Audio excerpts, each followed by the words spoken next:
जातीचं प्रमाणपत्र खोटं निघाल्यास सरकारी नोकरी रद्द होणार असा महत्त्वपूर्ण निर्णय सुप्रीम कोर्टानं दिलेला आहे। प्रशांत कदम आपल्या सोबत आहेत।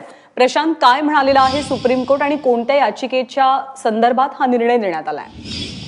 ज्ञानदा, जे लोक खोटी जात प्रमाणपत्र सादर करून सरकारी नोकरीमध्ये शिरकाव करतात त्या लोकांना आता ज्या क्षणी हे सिद्ध होईल की त्यांची जात जी आहे ती अवैध आहे त्या क्षणी त्यांची नोकरी गमवावी लागणार आहे। खरं तर अशा पद्धतीचा कायदा या आधीच अस्तित्वात आहे। मात्र व्हायचं असं की जेव्हा चुकीची जात प्रमाणपत्र सादर करून एखादा व्यक्ती नोकरीमध्ये शिरकाव करायचा, त्याच्यानंतर डिपार्टमेंटल इन्क्वायरी, त्याच्यानंतर मग कोर्ट कचेऱ्या, याच्यामध्ये बराच काळ उलटायचा आणि जेव्हा सुप्रीम कोर्टाकडून निर्णय आल्यानंतर सुद्धा काही लोक पुन्हा हायकोर्टाकडे धाव घ्यायचे आणि हायकोर्टामध्ये त्यांचा दावा असा असायचा की आता 10 ते 12 वर्ष आम्ही जवळपास सर्व्हिस केलेली आहे आणि आता जर तुम्ही आमची नोकरी रद्द केली तर मग आम्ही म्हणजे जर लवकर निर्णय आला असता तर आम्ही दुसरीकडे नोकरी शोधली असती, त्यामुळे सहानुभूतीपूर्वक विचार करावा अशा पद्धतीचं प्रोटेक्शन जे आहे ते हे लोक मागायचे आणि त्याच्यामुळं चुकीची जात प्रमाणपत्र असूनही त्यांची नोकरी टिकायची।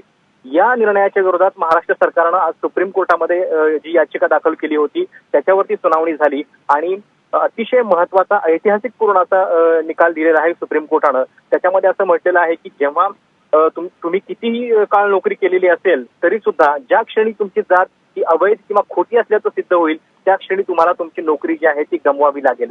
अर्थात हा निर्णय जो आहे तो सध्या नोकरी क्षेत्रापुरताच मर्यादित आहे, कारण राजकीय क्षेत्रामध्ये देखील अशा पद्धतीचे अनेक प्रकार होत असतात। बनावट जात प्रमाणपत्र सादर करून काही लोक महत्वाची पदं बळकावत असतात। मात्र जी वकिलांनी आपल्याला माहिती दिली त्याच्यानुसार राजकीय क्षेत्रासाठी अजूनही या निर्णयाची व्याप्ती जी नाहीये, पण सरकारी नोकरी क्षेत्रामध्ये नक्कीच याचा फार मोठा प्रभाव जो आहे तो दिसणार आहे। निश्चितपणे त्यामुळे हा निकाल अत्यंत महत्त्वाचा मानला जातोय। प्रशांत, धन्यवाद या माहितीबद्दल।